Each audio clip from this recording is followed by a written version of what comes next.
Él es todo para mí y soy feliz, pues vive en mí. Ya no puedo yo dejar su santo nombre de alabar y por la eternidad. Muy buenas noches, amados hermanos y amigos, que la paz del Señor esté siempre con ustedes. Gracias por acompañarnos esta noche una vez más para estudiar todos juntos la palabra del Señor y para continuar estudiando la maravillosa carta a los Hebreos. En esta noche vamos a estar considerando el capítulo número 3, donde vamos a estar aprendiendo grandes cosas para nuestra vida espiritual, porque es palabra del Señor. Vamos a dar inicio en esta noche, por supuesto, poniéndonos en las manos del Señor a través de una oración, la cual ruego me acompañen todos juntos. Oremos, hermanos y amigos. Nuestro buen Dios y Padre Celestial, gracias por este día y gracias por la vida, por la oportunidad que usted nos da de meditar en su palabra. Le suplicamos, Señor, a esta hora que usted nos abra el entendimiento, una vez más para comprender su palabra, atesorarla en nuestro corazón y también para que usted nos dé fortaleza, ánimo para predicarla a otros, no solo con nuestras palabras, sino también con nuestro ejemplo. Perdone cualquier falta que hayamos cometido delante de su presencia hasta este momento y bendiga a todos los que hoy estudiamos. Guárdenos de todo peligro en el nombre de Jesús. Amén. Amados hermanos, amados amigos, sin más demora, vamos al estudio de esta noche. Ahora sí, hermanos, amigos, estamos de vuelta, preparados y listos para estudiar la palabra del Señor. Espero que usted ya tenga su Biblia abierta, su cuaderno de notas, para que pueda tomar apuntes. Recuerde que somos oidores olvidadizos y es importante tener siempre un respaldo a donde acudir. También le ayudamos en esta noche con esta presentación. Antes de iniciar en esta noche con el capítulo número 3, vamos como siempre a tener nuestro repaso semanal que hemos visto hasta este momento. En la parte de la introducción, de una manera general, y también un breve repaso del capítulo anterior, capítulo 2 que estuvimos considerando. Recordemos, hermanos, que la carta a los Hebreos, según el mismo escritor nos dice en el capítulo 13, verso 22, es una carta de exhortación, una carta de ánimo para estos hermanos, para estos cristianos que tenían un problema en particular. Era una carta de exhortación, una carta de ánimo para ellos porque ellos estaban aparentemente teniendo dificultad para permanecer fieles al Señor Jesús. Estos judíos que se habían convertido al cristianismo, que habían aceptado el Evangelio y se habían convertido a Cristo Jesús, aparentemente querían, después de algún tiempo, regresar a sus prácticas antiguas, a su antigua religión, al judaísmo, y el escritor les anima, les exhorta con esta carta a que permanezcan fieles al Señor. Es por eso que una de las palabras claves en toda la carta es permanecer. Otra palabra que es un sinónimo es retener, permanecer, retener lo que hemos recibido del Señor, permanecer en sus caminos constantemente. En cada uno de los capítulos vamos a encontrar exhortación a permanecer fieles al Señor, a permanecer fieles a su enseñanza, a su doctrina. Pero debemos recordar también que el texto clave de toda la carta es el capítulo 8, versículos 1 y 2, donde prácticamente el escritor nos recuerda que nosotros hoy en día tenemos un sumo sacerdote, refiriéndose a Cristo Jesús, que está en este momento sentado a la diestra de la majestad, a la diestra del trono de Dios, abogando, fungiendo, sirviendo como un ministro, como un sumo sacerdote entre nosotros y Dios. Cristo está abogando por nosotros y es interesante, dijimos en clases anteriores, Es interesante cómo Hebreos es el único libro de toda la Biblia. Es el único libro que menciona o describe a Jesús como siendo nuestro sumo sacerdote. Hermanos, en el Antiguo Testamento, el sumo sacerdote era el encargado de restaurar la relación del pueblo con Dios. Cada año, el sumo sacerdote entraba en el lugar santísimo para ofrecer sacrificios, presentar ofrendas a Dios por el pueblo y también por sus propios pecados. El contraste que hace el escritor es que ahora en el Nuevo Testamento, Jesús es nuestro sumo sacerdote, es decir, ahora Jesús es el encargado de restaurar nuestra relación con Dios, que por cierto es una relación que nosotros mismos hemos dañado por causa de nuestros propios pecados. Estamos separados de Dios y Jesús ahora es el encargado de restaurar esa relación. En el capítulo 1 vimos que la palabra clave fue guía y cómo Jesucristo está capacitado para ser nuestro guía, porque estamos perdidos en nuestros pecados y para poder llegar a Dios necesitamos un guía. Jesucristo es nuestra guía. En el capítulo 2 vimos también cómo a pesar de nuestro ego y nuestro orgullo, el querer hacer lo que, me disculpo por la expresión, pero el querer hacer lo que nos da la gana nos lleva a pecar. Ese ego y ese pecado hace que estemos una vez más separados de Dios. Pero Cristo Jesús, por su sacrificio, puede nuevamente hacer que usted y yo tengamos paz, que estemos en paz con Dios por el sacrificio de Cristo, no por nosotros mismos, sino por su sacrificio. Quiero que usted vaya viendo, hermanos, cómo en cada uno de los capítulos Jesucristo es la figura predominante. Jesucristo es nuestra razón de ser. No somos nada sin Él. Él es nuestra guía, Él es nuestra paz. En el capítulo 3 que vamos a estar considerando en esta noche, hermanos, vamos a estar meditando bajo la palabra perseverancia. En el capítulo 3 vamos a encapsular nuestro estudio de esta noche bajo la palabra perseverancia. Hemos dicho anteriormente que la carta a los Hebreos constantemente encontraremos en esta carta la palabra retener, permanecer. Ahora estamos agregando una palabra más que es perseverar. Encontramos en estos 19 versículos del capítulo 3 constantemente un llamado, una exhortación a la perseverancia. Y en esta noche, hermanos, vamos a hablar un poquito acerca de la perseverancia. ¿Qué significa la palabra perseverancia? En los últimos capítulos, principalmente de la carta, vamos a notar cómo repetidamente encontramos esta palabra soportar. Soportar. ¿Qué significa la palabra soportar? Bueno, la palabra soportar es del griego hupomeno, que prácticamente significa o traduce permanecer bajo. Luego en el capítulo 12, si Dios lo permite, nos permite llegar ahí, en el capítulo 12 vamos a hablar un poco más en detalle acerca de esta palabra, hupomeno.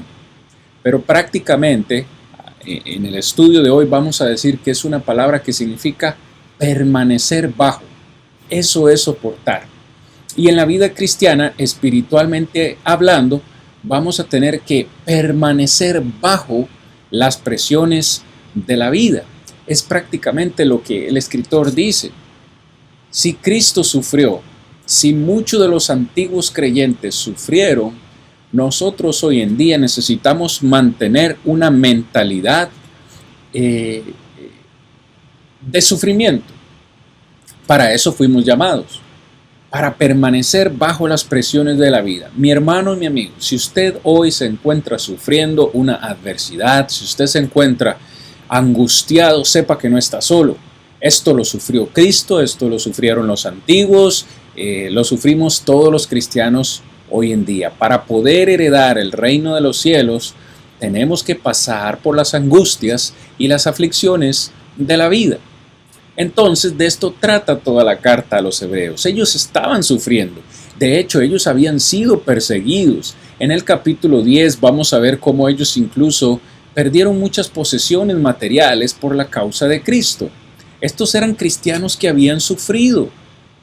Y humanamente les entendemos que en un momento ellos quieran retroceder, ellos quieran volver y abandonar a Cristo Jesús, humanamente hablando, pero el escritor les dice, no hay razón para retroceder. La palabra clave, una de las palabras claves de la carta a los hebreos, dijimos, es retener. Por lo menos en 5 ocasiones en toda la carta encontramos la palabra retener. En 2 de esas ocasiones se encuentran en este capítulo 3, retener, permanecer, perseverar, son palabras que constantemente se repiten en toda la carta. Hermanos, a manera de introducción en esta noche, usted debe estar diciendo, vaya, apenas va a empezar con la introducción, entonces, ¿qué es todo lo que ha dicho anteriormente? Tómelo como un repaso, hermanos. A manera de introducción, en el capítulo 3, vamos a decir que en esta sección vamos a encontrar, es decir, en el capítulo 3 vamos a encontrar 4 cosas que nos deben motivar o que nos pueden ayudar a perseverar. ¿Cómo perseverar en la vida cristiana? Si en la vida cristiana se sufre, si en la vida cristiana aparentemente no es fácil y a veces nos es difícil perseverar, ¿qué podemos hacer? ¿Qué podemos recordar para poder perseverar en los caminos del Señor? Bueno, en términos generales, hermanos, algo que nos ayuda a perseverar en nuestra vida cristiana es recordar 3 cosas. Y eso lo vamos a ver en el capítulo 3. Es recordar quién es Jesús, recordar quiénes somos nosotros y finalmente recordar quién es Dios. Mantenga esto en su mente, hermano. Recordar quién es Jesús, recordar quiénes somos nosotros y recordar quién es Dios. Y vamos a ver estas 4 palabras a manera de introducción, 2 de ellas y 2 de ellas en la parte de la conclusión. Fíjese, hermanos, ¿cuáles son estas 2 palabras de introducción? Estas 2 palabras de introducción al capítulo 3 las encontramos precisamente en los últimos versículos del capítulo 2. A ver, para decirlo de otra forma, los últimos versículos del capítulo 2 nos introducen al capítulo 3. Específicamente hablando, en el capítulo 2, versículo 17, encontramos la primera palabra. Y esa palabra es propiciación. Leamos de nuevo, hermanos, por favor, capítulo 2, verso 17. Hablando de Jesús, dice el escritor, por lo cual debía ser en todo semejante a sus hermanos. Hablando de que Cristo se hizo hombre y habitó entre nosotros como hombre y sufrió tentaciones como hombre, padeció sufrimientos como hombre, pero nunca pecó. Debía ser semejante en todo a sus hermanos, dice, para venir a ser misericordioso y fiel sumo sacerdote en lo que a Dios se refiere. ¿Para qué? ¿Para qué necesitaba Dios que Cristo fuera nuestro sumo sacerdote? Dice, para expiar los pecados del pueblo. Encontramos en ese versículo la palabra propiciación. Y la palabra propiciación es prácticamente una palabra que significa sin temor. Sin temor de lo que pueda pasar, sin temor de nuestros pecados. ¿Por qué? Fíjese, hermanos, que sabemos que Dios necesita castigar el pecado, ¿ok? Necesita expresar su ira, su descontento por el pecado, pero Dios, en lugar de descargar su ira sobre nosotros, descargó su ira sobre su propio Hijo. Y haciendo eso, Jesús expió nuestros pecados y fue nuestra propiciación. Pero luego en el versículo 18 encontramos la segunda palabra que nos sirve de introducción al capítulo 3. Esa palabra es intercesión. Leíamos en el versículo 18, pues en cuanto Él mismo, Cristo Jesús, padeció siendo tentado, note, padeció, sufrió, siendo tentado, es poderoso. Cristo Jesús es poderoso, dice, para socorrer a los que son tentados. Cristo Jesús es nuestro intercesor. Jesús nos ayuda, hermanos, en nuestras tentaciones. ¿Por qué? Porque Él fue humano, porque Él mismo fue tentado. Él mismo sabe lo que es sufrir, Él mismo sabe lo que es padecer tentación y venció la tentación, venció el ego, venció ese deseo de satisfacer sus propios gustos, sus propias necesidades. Cristo Jesús, hermanos, nos entiende. Entonces, note, estas son las dos palabras de introducción al capítulo 3, pero hay otras dos palabras que nos sirven de conclusión del capítulo 3 y por supuesto las encontramos al final del capítulo 3. En el capítulo 3, versículos 16 y 17 encontramos la expectación de Dios. ¿Qué es lo que Dios espera o esperó de su pueblo Israel? Y luego veremos qué es lo que espera de nosotros también. Si usted lee con cuidado, en el versículo 16 dice: ¿quiénes fueron los que habiendo oído le provocaron? ¿No fueron todos los que salieron de Egipto por mano de Moisés? Verso 17. ¿Y con quiénes estuvo él disgustado 40 años? ¿No fue con los que pecaron, cuyos cuerpos cayeron en el desierto? Note, hermano, cómo el escritor hace referencia a cuando Dios sacó a su pueblo de la esclavitud de Egipto por mano de Moisés. Les había prometido una tierra abundante, productiva, de bendición, tierra de leche, donde fluía leche y miel. Y ellos salieron de Egipto y fueron en esa peregrinación hacia la tierra prometida. Pero en el desierto, dice el escritor, este pueblo le provocó a Dios. ¿En qué sentido o en qué forma le provocó? Bueno, por su falta de fe. Constantemente Israel renegaba, dudaba: ¿para qué nos sacaste de Egipto? Para morir de sed aquí en el desierto, para morir de hambre. Y por esa falta de fe provocaron a Dios, y el escritor a los Hebreos nos dice que por 40 años Dios estuvo disgustado con este pueblo, y su disgusto, su indignación fue tan grande que ellos no pudieron entrar a la tierra prometida. Finalmente toda esa generación murió en el desierto, con la excepción de Josué y Caleb, los únicos dos. Ni siquiera Moisés pudo entrar a la tierra prometida porque desobedeció a Dios. Ahora, en el versículo 18 y versículo 19 encontramos también palabras que ya mencioné: la indignación de Dios. La indignación de Dios. En el capítulo 3, versículo 18 dice: ¿y a quiénes juró que no entrarían en su reposo? Sino a aquellos que desobedecieron. Y vemos que no pudieron entrar a causa de su incredulidad. Vean la indignación de Dios.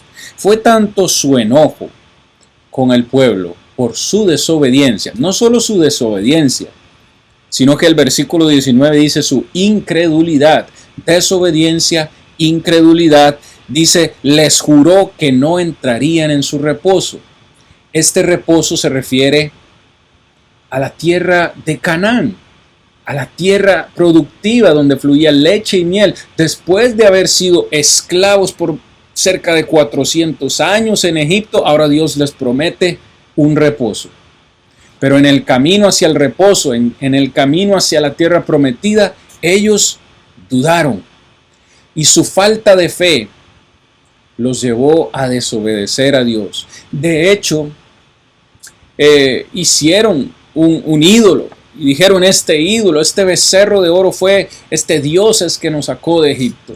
Y ellos le dieron la espalda a Dios. Si nota, usted y yo necesitamos tener esto en mente al estudiar el capítulo 3, porque estamos hablando o vamos a hablar de perseverancia, permanecer en los caminos de Dios. Y usted va a encontrar, después de analizar estas 4 palabras, usted va a encontrar una similitud en nuestra vida cristiana. A nosotros se nos ha prometido un reposo, como lo veremos en el capítulo 4, si Dios lo permite, la próxima semana. Pero nosotros vamos hacia un reposo.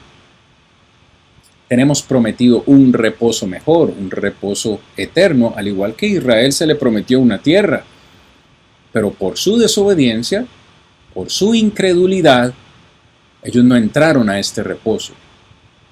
Lo que nos lleva a concluir es que probablemente en esta vida cristiana vamos a andar o vamos caminando por el desierto. En este desierto van a haber dificultades, van a haber tentaciones. ¿Y qué es lo que espera Dios de su pueblo en medio de esas circunstancias? Dios espera que nosotros perseveremos. ¿Qué pasa si no perseveramos? ¿Qué pasa si no confiamos en Dios y comenzamos a dudar en medio de las pruebas y queremos retroceder? ¿Será que podemos perdernos el reposo? ¿Será que Dios igualmente se enojará con nosotros y nos impedirá entrar en ese reposo? Interesante, ¿no? Pero continuemos en esta noche. Es interesante que el capítulo 3, en esta introducción, inicia diciéndonos que por la obra de Cristo, por la propiciación y la intersección de Cristo, nosotros somos libres de la ira de Dios. En esas 2 palabras de introducción vimos que somos libres de la ira de Dios. Sin embargo, en la parte final del capítulo 3, en la conclusión, termina diciéndonos, preste atención mi hermano y amigo, termina diciéndonos que si no permanecemos fieles y que si no perseveramos, debemos preocuparnos por la ira de Dios de nuevo.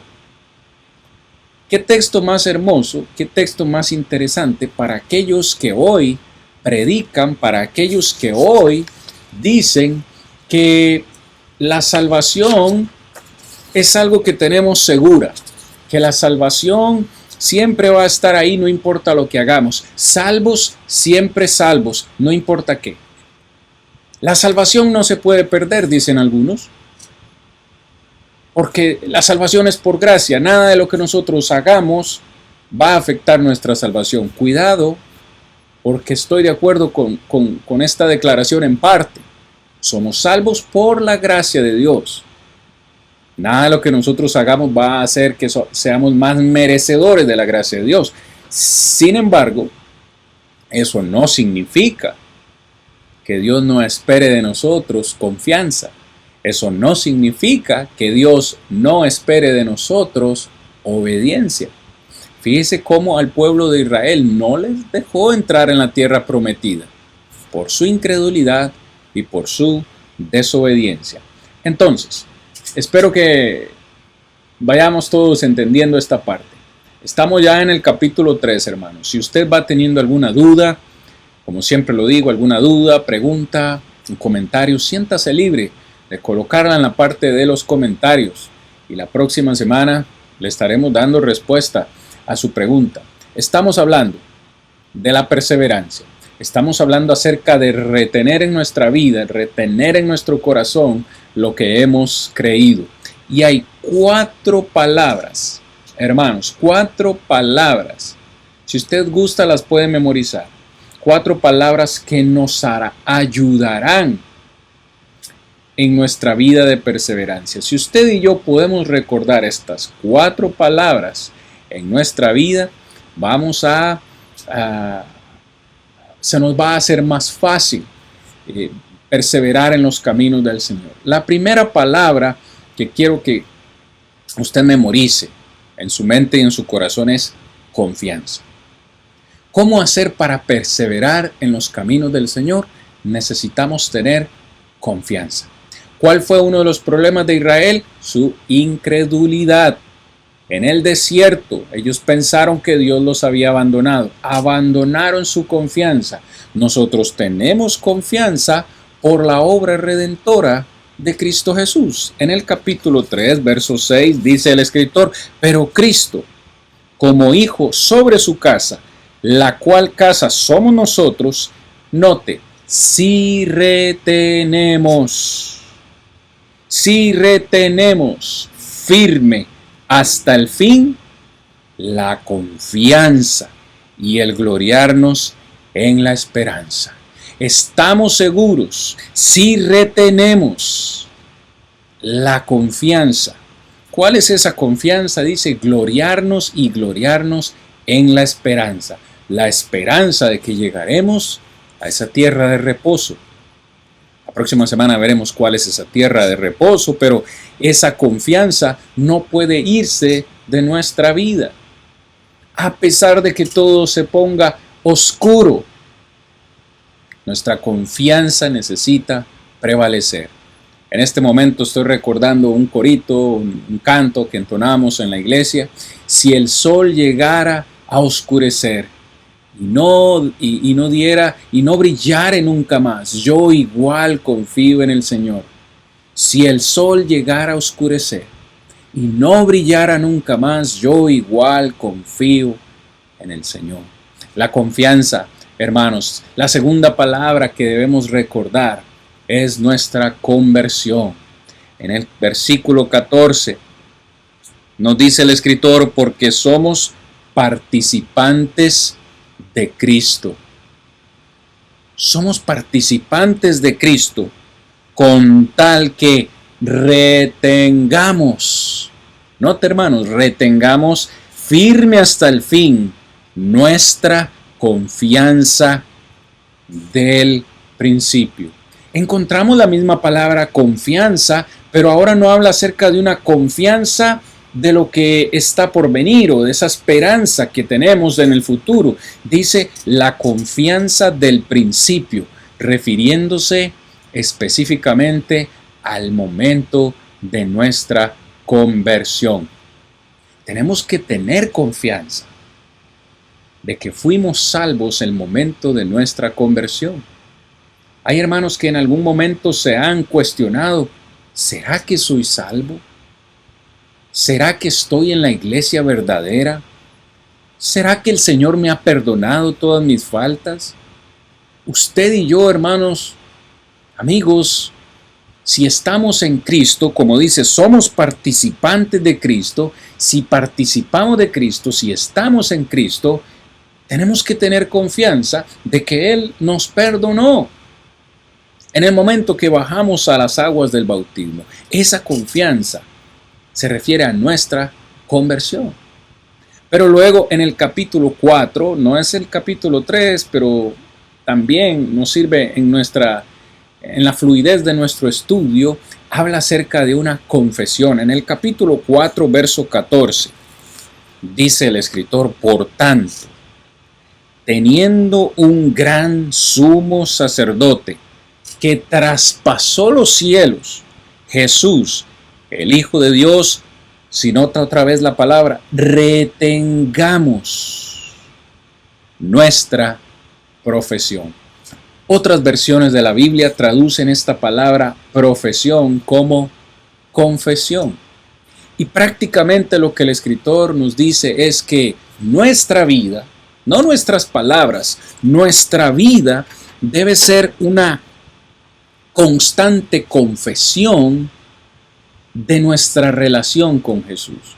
Es decir, nosotros le predicamos a las personas, más que con las palabras, le predicamos a las personas con nuestro estilo de vida. Lo que otras personas vean en nosotros, lo que ellos vean, cómo nos comportamos nosotros en medio de este mundo, en medio de estas aflicciones, en medio de estos problemas. Si esas personas que no conocen al Señor todavía nos ven renegando, nos ven tristes, nos ven protestando, quejándonos todo el tiempo, ¿qué dirán ellos de nosotros? Si esos son hijos de Dios, pues yo no quiero pertenecer a esa familia. Pero si por el contrario, en esta vida que a veces se pone complicada, con problemas, con aflicciones, si en medio de esas dificultades, en medio del desierto, nosotros tenemos una actitud de confianza, una actitud positiva, confesando con nuestra vida que creemos en el Señor, que nuestra confianza está puesta en Él, aquellos que no conozcan a Cristo, pienso, se sentirán animados y decir, ¿cómo es posible que en medio de ese sufrimiento esa persona siga sonriendo, que esa persona siga siendo positiva? Lo que sea que esa persona tenga, yo lo quiero tener. ¿Sí me entiende? El escritor dice, retengamos nuestra confesión, nuestra forma de vivir. Hablemos y prediquemos con el ejemplo. Es prácticamente lo que el escritor nos dice. Vea las palabras que debemos recordar en nuestra perseverancia: confianza, conversión, confesión y finalmente recordemos la compensación. Compensación. Y ahí vamos a tener que ir hasta el capítulo 10, versículos 23, donde dice una vez más el escritor, mantengamos firme. Hay que leer despacio, hermanos. Mantengamos firme sin fluctuar, es decir, sin cambiar la profesión, que en este caso una vez más es la confesión de nuestra esperanza, porque fiel es el que prometió. Dice, debemos retener, mantener nuestra esperanza. Y en este particular dice, porque fiel es el que prometió. Nosotros tenemos esperanza en una promesa. Todos entendemos que esa promesa es la vida eterna. Todos entendemos que esa promesa es el cielo. Para recibir el cielo dice que debemos mantener firme nuestra confesión. Es algo que se busca hacia el futuro. Es decir, que si nosotros nos mantenemos firmes en obediencia, en fidelidad, la compensación de Dios o el regalo de Dios será finalmente su promesa, es decir, el cielo, lo que Él finalmente ha prometido a todos los que le obedecen, un reposo, un descanso eterno, tal como se lo ofreció a Israel. Dios les dijo, ustedes son mi pueblo, ustedes son mi tesoro más especial, ustedes no van a estar más en esclavitud en Egipto, yo los llevaré a una tierra de descanso. Promesa. Israel tenía que confiar en esa promesa. Pasara lo que pasara en el camino, tenían que confiar en esa promesa. Pero ellos no confiaron. ¿Y qué hizo Dios? Dios se indignó con ellos, estuvo enojado con ellos 40 años y finalmente no les dejó entrar a la tierra prometida. Ahora Dios nos ha dado una promesa, la vida eterna, el cielo como un regalo. Ahorita estamos traspasando, estamos recorriendo el desierto, es decir, esta vida terrenal. ¿Qué pasará, hermanos, si desconfiamos ahora que vamos caminando? ¿Qué pasará, hermanos, si en el camino nos volvemos incrédulos? Si perdemos nuestra confianza, si olvidamos nuestra conversión, si dejamos de confesar con nuestra vida que creemos en Jesús y olvidamos nuestra compensación. Si Dios no le permitió a Israel entrar en Canaán, ¿cree usted que si tenemos la misma actitud, Dios nos permitirá entrar en su reposo eterno? Lo dejo para que usted lo piense, conteste en su mente, hermanos, porque vamos a continuar la fluidez de nuestro estudio. Espero que hasta este momento todos vayamos entendiendo y quiero recordar lo que dije hace un instante en la parte de la introducción. Algo que nos ayuda a todos nosotros a perseverar en la vida cristiana en momentos difíciles es recordar quién es Jesús, luego recordar quiénes somos nosotros y finalmente recordar quién es Dios. Así que hablemos acerca de quién es Jesús. ¿Quién es Jesús? Versículos 1 al versículo 6 del capítulo 3. Por tanto, hermanos santos, participantes del llamamiento celestial, considerad al apóstol y sumo sacerdote de nuestra profesión, Cristo Jesús, el cual es fiel al que le constituyó, como también lo fue Moisés en toda la casa de Dios. Porque de tanto mayor gloria que Moisés es estimado digno note, está hablando de Jesús. Y dice que Jesús tiene mayor gloria que Moisés, cuanto tiene mayor honra que la casa, el que la hizo. Porque toda la casa, verso 4, porque toda casa es hecha por alguno, pero el que hizo todas las cosas es Dios. Y Moisés, a la verdad, fue fiel en toda la casa de Dios como siervo para testimonio de lo que se iba a decir. Pero Cristo, como hijo, sobre su casa, la cual casa somos nosotros, y retenemos firme hasta fin la confianza y el gloriarnos en la esperanza. El apóstol nos dice, o el escritor, el escritor dice en el versículo 1 que nosotros debemos considerar a Jesús. Si nosotros queremos perseverar en la vida cristiana, debemos considerar a Jesús. Y esta palabra considerar, mis hermanos, es una palabra que significa poner algo bajo observación. Como poner algo en un microscopio. ¿Han visto ustedes cómo los científicos ponen en una pieza de vidrio, ponen lo que ellos van a considerar, lo ponen y detenidamente, bajo observación, ponen su mirada en el lente para mirar con cuidado qué es lo que ellos van a estar analizando? Esa es la palabra que utiliza el escritor aquí. Si usted y yo queremos ser victoriosos, si usted y yo queremos ser triunfar en la vida cristiana, debemos considerar a Jesús en primer lugar, considerar a Cristo. ¿Y considerar qué? Bueno, que Jesús, que Cristo es el apóstol de Dios. Un apóstol, hermanos, simplemente es alguien que ha sido enviado, es alguien que es un embajador. En este caso sabemos que Jesús escogió 12 apóstoles mientras estuvo en la tierra. Luego escogió al apóstol Pablo, que vino a ser el apóstol número 13.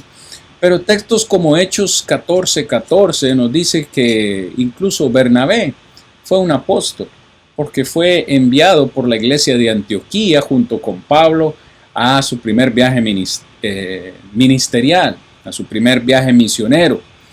Entonces, un apóstol es alguien que es enviado. En este caso, Jesús fue enviado directamente del cielo por el Padre Celestial a esta tierra para traernos un mensaje, predicarnos, morir por nosotros y ser nuestro intercesor, ser nuestra propiciación. Porque si usted nota la primera palabra del versículo 1, del capítulo 3:1, dice por tanto, es decir, por lo que he dicho anteriormente, los últimos 2 versículos decía que Cristo es nuestra propiciación y nuestro intercesor. Por tanto, o sea, por lo que he dicho, debemos, dice, considerar a Jesús. Pero también el texto nos dice que Jesús no solo es hijo de Dios, sino que también es sumo sacerdote. Y aquí, hermanos, como ya lo dije, solo el libro de los Hebreos menciona a Jesús como sumo sacerdote.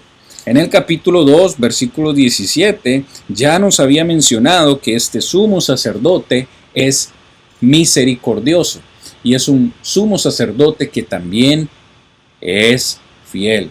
El sumo sacerdote tenía la labor importante de restablecer nuevamente, de restaurar la relación de los hombres con Dios. Y es lo que hace Jesús ahora en nuestra vida.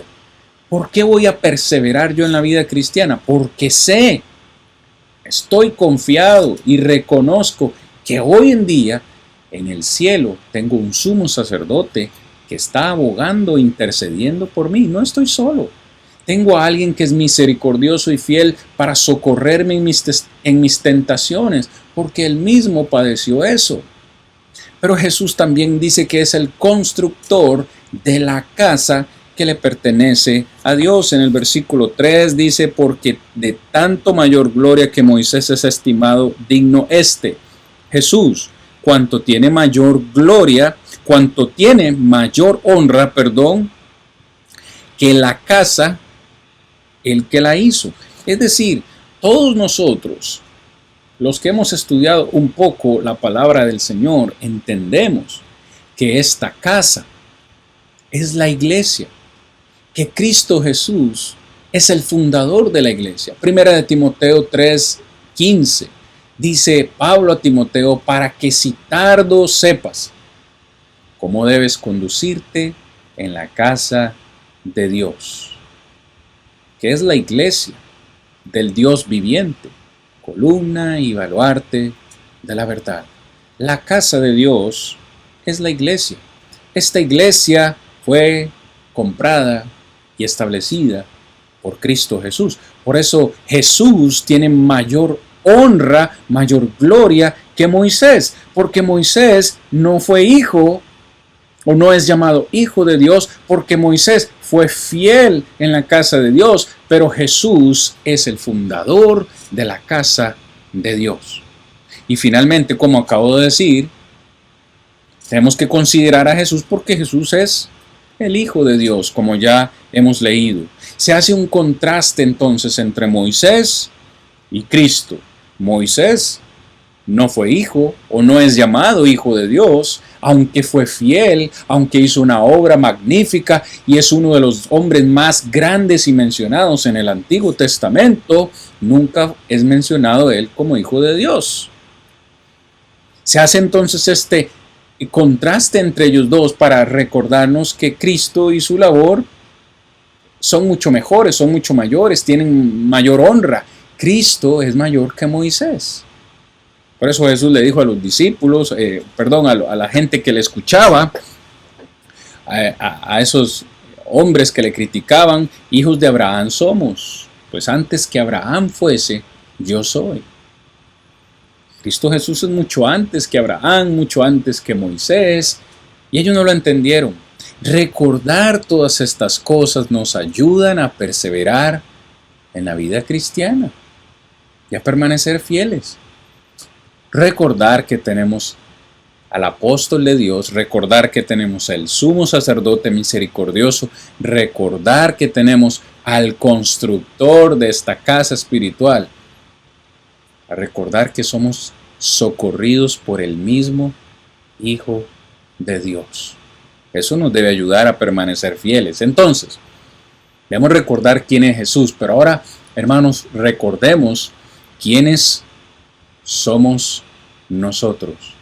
Versículos 12 en adelante vamos a estar leyendo y viendo algunas cosas importantes, porque en el versículo 7 en adelante el escritor a los hebreos lo que hace es prácticamente mencionar el Salmo 22, donde se hace mención a esa desobediencia de Israel. Dice, por lo cual, como dice el Espíritu Santo, si oyereis hoy su voz, no endurezcáis vuestros corazones, como en la provocación, en el día de la tentación en el desierto, dice Dios, donde me tentaron vuestros padres.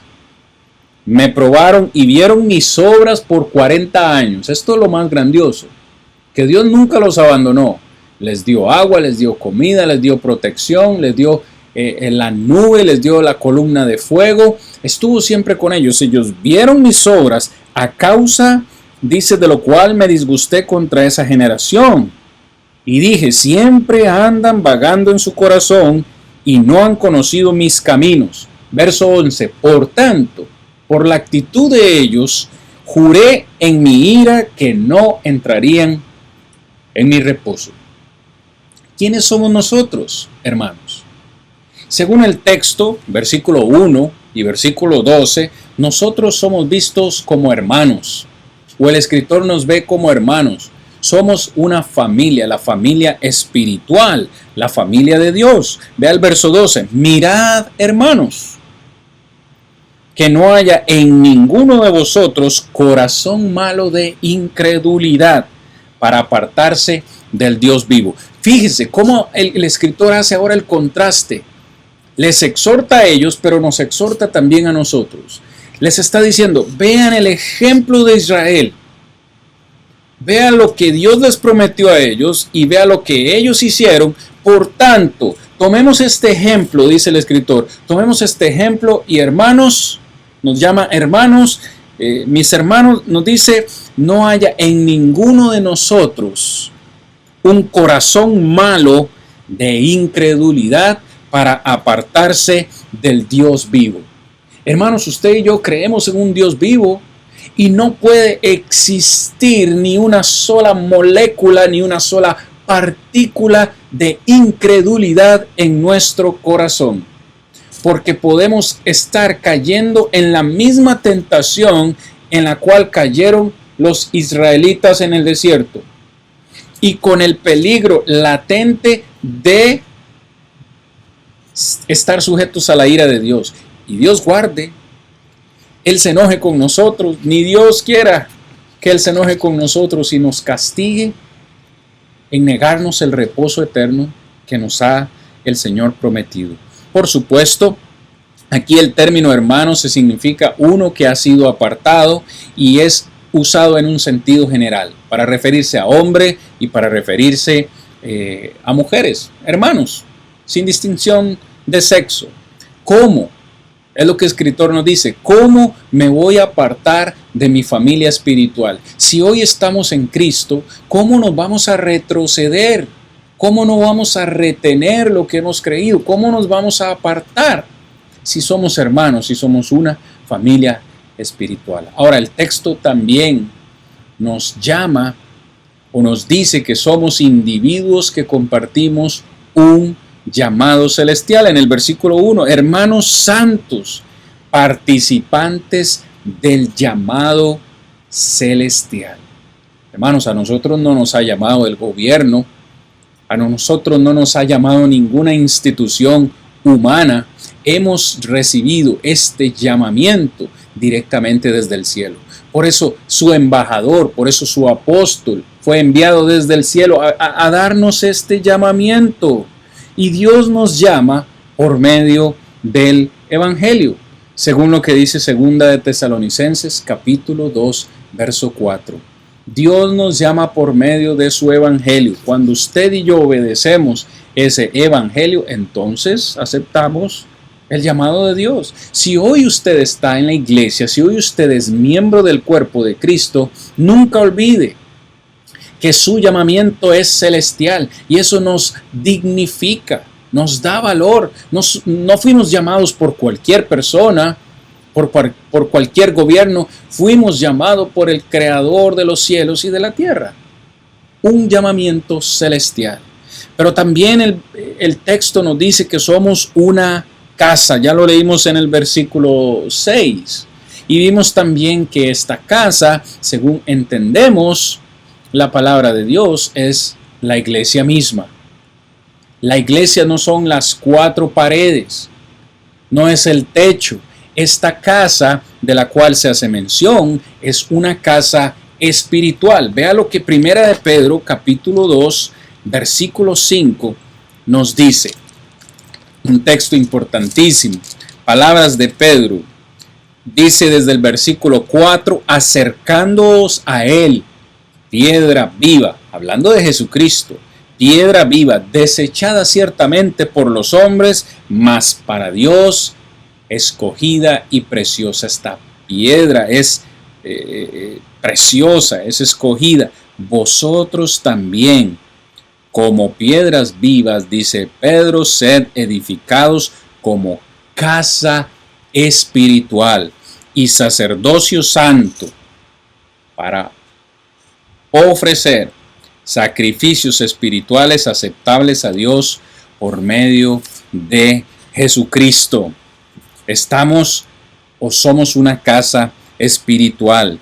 Hermanos, las casas se construyen bajo un fundamento. Ninguna casa se construye sin fundamento. Todos entendemos que el fundamento de esta casa es Cristo Jesús. Luego tenemos que poner paredes, tenemos que poner techo, tenemos que poner ventanas. Recuerda, tenemos que poner puerta. Jesucristo dijo en Juan 8:12, yo soy la puerta, el que por mí entrare. Hermanos, sí entiende, sí entendemos la analogía.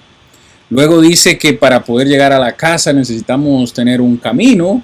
Él dice que Jesús mismo dice que Él es el camino para llegar a la vida eterna. Es decir, que Cristo es el centro de todo. Él es la casa, Él es el fundamento, Él es la puerta, Él es el camino para llegar a esta casa. Esta casa es la iglesia.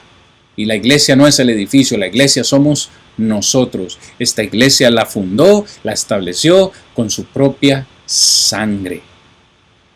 ¿Quiénes somos nosotros? Somos algo especial para Dios.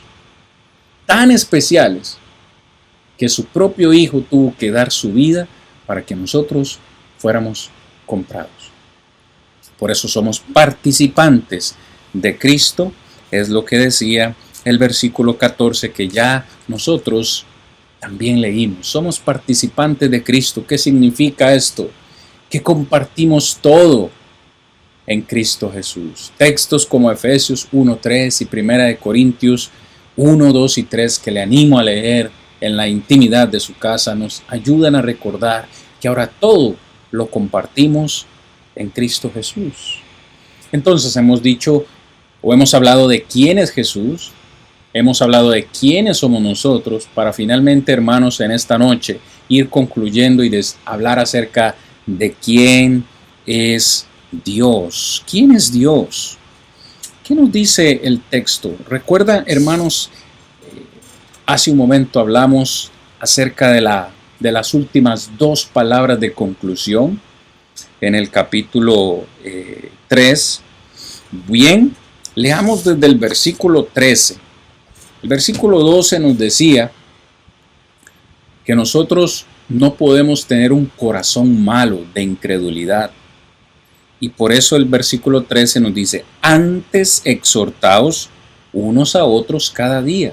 Si nosotros vemos que un hermano está cayendo en incredulidad, si vemos que un hermano se quiere regresar o abandonar a Cristo Jesús, exhortémosle.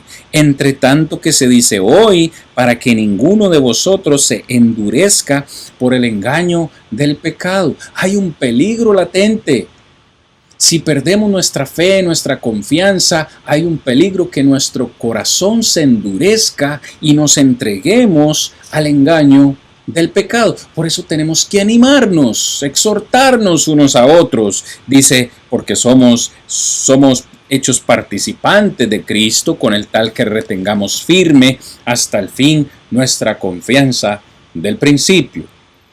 Verso 15, entre tanto que se dice, si oyeres hoy su voz, no endurezcáis vuestros corazones como en la provocación.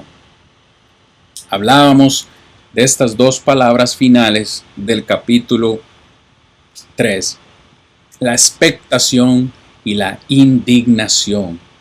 Como ya mencioné hace un momento, el escritor cita el Salmo 22, ese momento en el que Israel le fue infiel a Dios en el desierto, fueron incrédulos con él y cómo Dios los castigó, lo cual nos lleva a preguntarnos, ¿qué espera Dios de mí?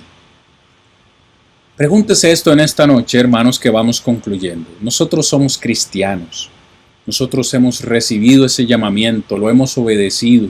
Hemos permanecido quizás años durante muchos años en la iglesia del Señor. ¿Qué espera Dios de mí? Si analizamos el ejemplo que hemos visto, ¿qué esperaba Dios de Israel cuando los sacó de Egipto y los llevaba a Canaán? ¿Qué esperaba Dios de ellos en el desierto? Confianza, fidelidad, obediencia, perseverancia. ¿Qué espera Dios de mí? ¿Cuáles son sus expectaciones? Dios desea no una parte de nuestro corazón. Dios desea todo nuestro corazón. Proverbios 4:23 dice: sobre toda cosa guardada, guarda tu corazón, porque de él mana la vida. Dios quiere todo nuestro ser. Dios quiere toda nuestra obediencia. Dios no quiere que solo confiemos en él cuando las cosas marchan bien. Dios no quiere que solo le seamos fieles el domingo o el miércoles o el jueves o el día que nos reunamos. Dios quiere nuestra obediencia y nuestra fidelidad siempre. Él quiere todo de nosotros, como lo esperó también de Israel. Nuestro corazón no es nuestro, le pertenece al Señor y por tanto debemos cuidarlo. Recordar esto nos ayudará, hermanos, a perseverar, porque ¿cómo me voy a alejar de la iglesia si es mi familia espiritual? ¿Cómo me voy a alejar de la iglesia si Dios desea mi corazón? Si Dios desea mi obediencia, si Dios desea mi perseverancia. Sí entiende por qué el enemigo a veces nos quiere atrapar con esta clase de pensamientos. ¿Quiénes somos nosotros? Somos una posesión especial. No somos cualquier cosa. No somos menos que los animales. Es más, somos hechos menores que los ángeles, como ya estudiamos, pero vemos que Dios nos ha amado más que a los ángeles, porque a los ángeles no los perdonó, los condenó inmediatamente. A nosotros nos regaló a su Hijo como un regalo preciado para que pudiéramos tener comunión con Él. Entendiendo eso, ¿qué espera Dios de mí? Si yo soy una posesión especial, ¿qué espera Él de mí? Espera mi corazón. Si no hago esto, si no le doy todo mi corazón, si no le doy mi obediencia, si no le doy mi confianza, ¿qué es lo que le indigna a Dios? ¿Le indignará a Dios mi actitud? ¿Qué le indigna a Dios?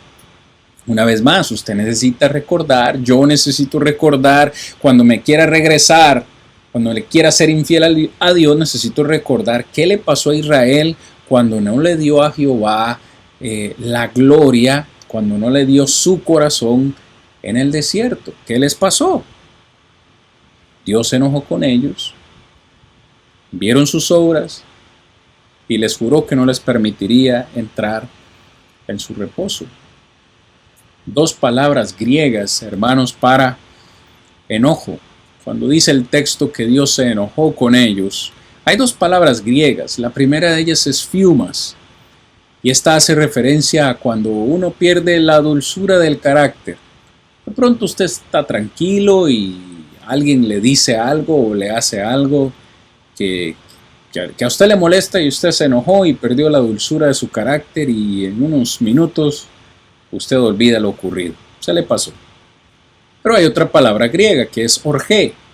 Y esta palabra orgé es una palabra que hace referencia a alguien que constantemente tiene deseos de venganza. Es decir, cuando alguien se enoja y no se le olvida, tiene eso ahí y está con un deseo de venganza, un deseo de castigar lo que le han hecho. Esta es la segunda palabra que se utiliza en este texto. Es decir, Dios estaba tan enojado con su pueblo por su desobediencia que estaba con un deseo de castigarlos. Y el castigo para ellos fue no entrar en la tierra prometida. El castigo para ellos fue que murieron en el desierto. Toda esa generación no entraron. Su castigo fue no entrar a la tierra prometida. Pregunto, ¿cuál sería entonces el castigo que Dios nos daría a nosotros si en esta vida cristiana no perseveramos, si no lo honramos, si no le damos nuestro corazón, si no somos fieles? ¿Cuál cree usted que sería el castigo para nosotros? Todos entendemos que podemos perder la recompensa, la promesa de entrar al cielo. Por esa razón, es que necesitamos perseverar. Por eso es que hemos estudiado en este capítulo 3 la importancia de la palabra perseverancia. Porque si no perseveramos, nos podemos perder el reposo eterno que Dios nos ha prometido. Si yo no persevero, si yo no permanezco en sus caminos, lo voy a indignar. Y al indignarlo voy a provocar su ira. Y yo no quiero eso. Yo quiero el reposo y la recompensa de Dios. ¿Qué quiere usted, hermano? ¿Qué quiere usted, amigo? ¿Quiere recibir la recompensa de Dios o quiere recibir el castigo? ¿Quiere usted la felicitación del Señor, la honra del Señor? ¿O quiere usted recibir o provocar a la ira al Señor? Hermanos y amigos, este ha sido el capítulo número 3 de la carta a los Hebreos, donde hemos hablado acerca de la perseverancia. Necesitamos perseverar en los caminos para recibir la recompensa del Señor. No deje que nadie lo engañe con otro pensamiento. No crea usted que usted es salvo, siempre salvo, porque eso es lo que el enemigo quiere que usted piense. Hermano, la próxima semana, si Dios lo permite, continuaremos nuestro estudio de la carta a los Hebreos en el capítulo 4, por cierto, el capítulo más difícil de toda la carta, y veremos por qué. Gracias por acompañarnos en esta noche. Que la paz de Cristo sea y esté siempre con ustedes. Nos vemos la próxima semana. Bendiciones.